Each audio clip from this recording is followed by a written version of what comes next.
It's all over, life has come to a halt. There is no way back from death. However, that's not true if you get a second chance. There aren't many such lucky people, but their testimonies can help reveal the mysteries humanity has pondered since time immemorial. The period when these people are not alive is technically called clinical death. And besides the course of clinical death itself, we were also interested in the circumstances under which it occurs. The first time I experienced clinical death was when I was 6 years old. I ended up underwater, and while I was under, I saw that gentle light. I don't really know what happened to me. I just know that my heart stopped while I was on the machines, but on the other hand, I can say that after this event, my life changed completely. So I just called for help with all my strength, and out of the 300 people who were there, there was only one person who saw me and started pulling me out of the water. And as he was dragging me through the water to the shore, he walked along the shore, and when he resuscitated me there, I lay back into my body. The second time it happened to me was when I was 18, when I had a perforated appendix, and the operation, which was supposed to be short, lasted 5 hours, and my heart stopped.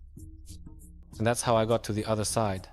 The experience was much longer and actually intensified those childhood experiences for me, when everything I perceived and saw seemed normal. I didn't exactly go through a tunnel, but I ended up at our house. We had a 9-meter long hallway, and when I got to the door, there were floral wallpapers there, and the flowers were blooming. And when I opened the door, there was this bright white light shining. In that light, there was a figure who was guiding me across, and she led me to the other side, where there was truly overwhelming happiness, unconditional love. It was an incredibly pleasant feeling.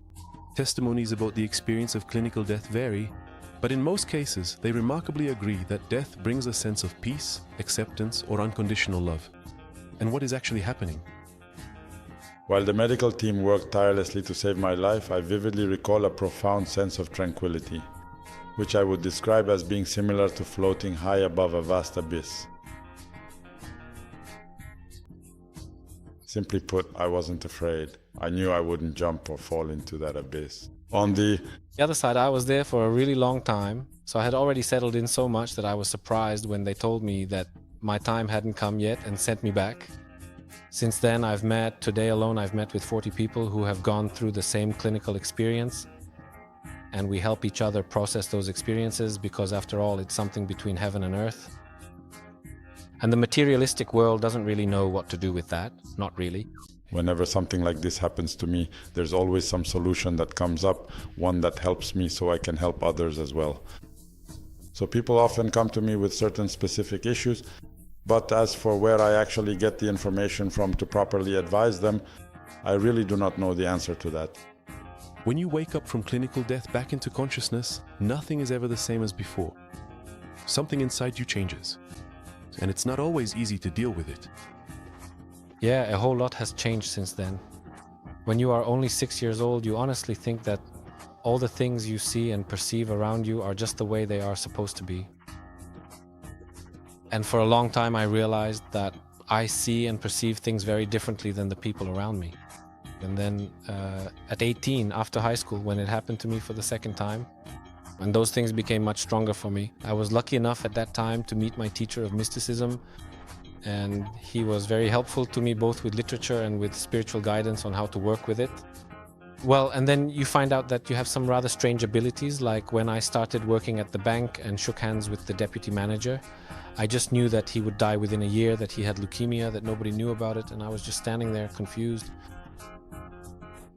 I started to realize that some things like this work for me, so I know certain things in advance, what will happen. Of course, people around you start to be afraid of you because they see it as if you're crazy. But I really do know some things for sure. There is a lot of information I have, and it's not mine because it's given to me from the other side.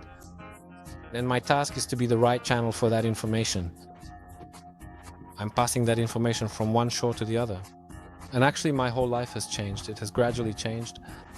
The cardiac arrest was caused by the fact that I drank excessively. My life. Everything paradoxically changed when they finally brought me back. I certainly didn't come back on my own accord. It was simply because I felt completely helpless in that situation. So come on, let's get going now. And every day is a miracle to me. That's the most beautiful thing about my life. Every day.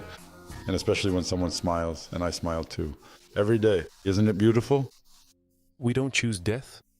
It comes for us, whether we're ready for it or not. What happens to us afterward, we can only guess from the testimonies of people who have experienced it temporarily. The heart stops beating and our soul finds itself outside space and time. Whoever comes back will never be the same as before. And that's because the mystery of death brings people together. It brings them to who they truly are.